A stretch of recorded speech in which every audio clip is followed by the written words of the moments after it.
What's up, YouTube fam? Welcome back to the channel. Special episode for you guys today because you know I've been in this Connell position, I've been in this SoFi position, but as you see, we have something different, right? We have an option buy, especially one expiring this week. Now, these are not the types of plays that I advise, but I was taking this to experiment in terms of just running a poor man's covered call. I just wanted to see it in action, so I took the trade just to see what would happen. I closed the option sell.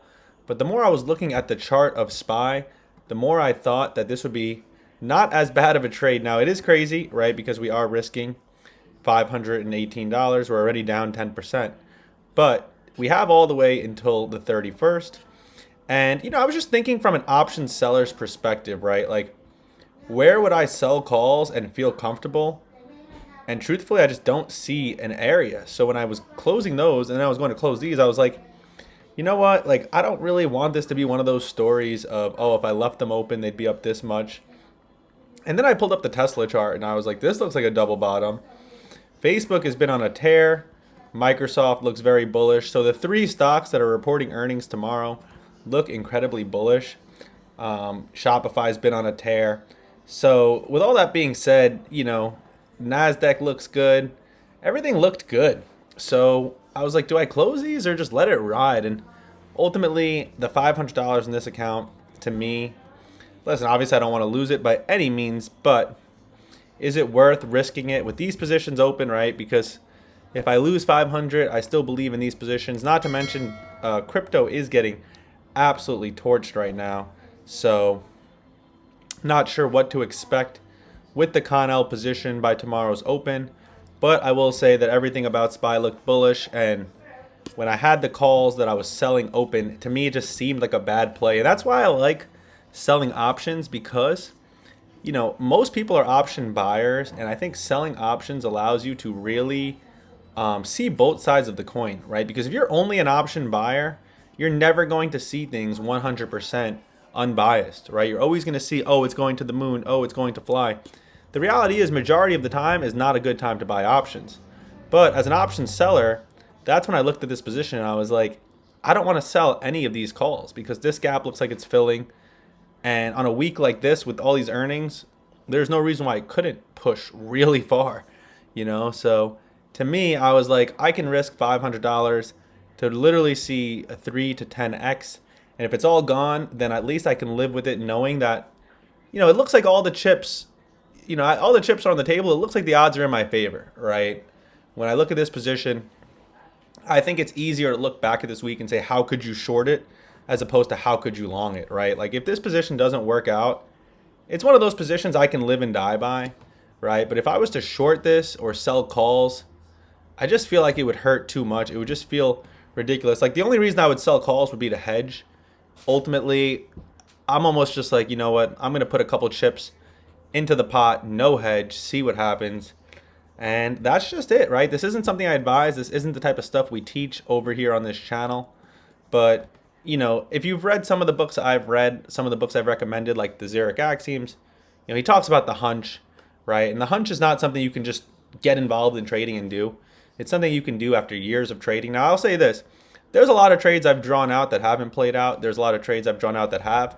And if this one becomes one of the ones that doesn't play out, then I'm fine with it, right? I'm just playing a mathematical play that I think looks good. Ultimately, I can tell you guys that buying options is not something you should really be doing often. But if there is a time you should consider it, it's times of volatility. Now, I know earnings is usually the better time to sell options, but a week like this week with all of the craziness, there's a good chance that we can see the SPY make a move. And when you look at the fact that the SPY looks bullish, when you look at the fact that Tesla's double bottoming, when you look at the fact that Facebook is flying, Microsoft looks ready to fly, Apple looks ready to fly, I don't really feel nervous owning some SPY calls, especially because we have till Friday, right? Like, obviously a lot can happen from now till Friday, and it could very well, go to zero, but it could also very well go up 2, 3, 4, 500. I would say as far as 1,000%. So let me know what you guys think. Rare option buy. It should be a fun week. The content was getting a little stale. I wanted to give you guys some entertainment. If you've been pushing through this with me, this long, few months, then I want you to know that I genuinely appreciate you.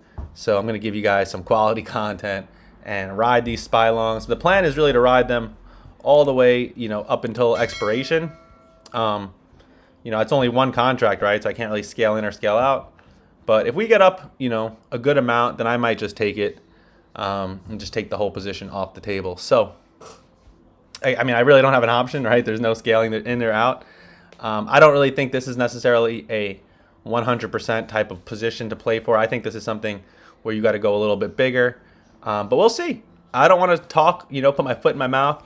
But again, we will just see. Right now, my hands are behind my back, right? Like there's no interest in clicking any buttons at this moment. It's just letting the play out. I've been watching tons of Interstellar. I've been feeling like, Matthew McConaughey. And I think when it comes to trading, right, I think one thing people get wrong is they think it's all about taking trades and taking positions, but it's more about creating formulas and ultimately letting those formulas play out. It doesn't need to require so much effort from you. So with that being said, I'm not going to be lifting any more fingers. I clicked the button. It wasn't really intentional, but sometimes those are the best trades, truthfully.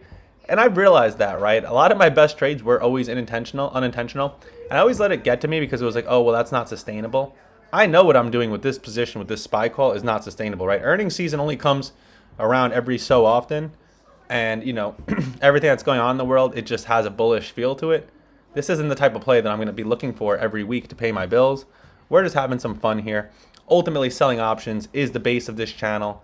But being an option seller can make you a better option buyer. And I just think from seeing it from a less biased perspective. So let me know what you guys think.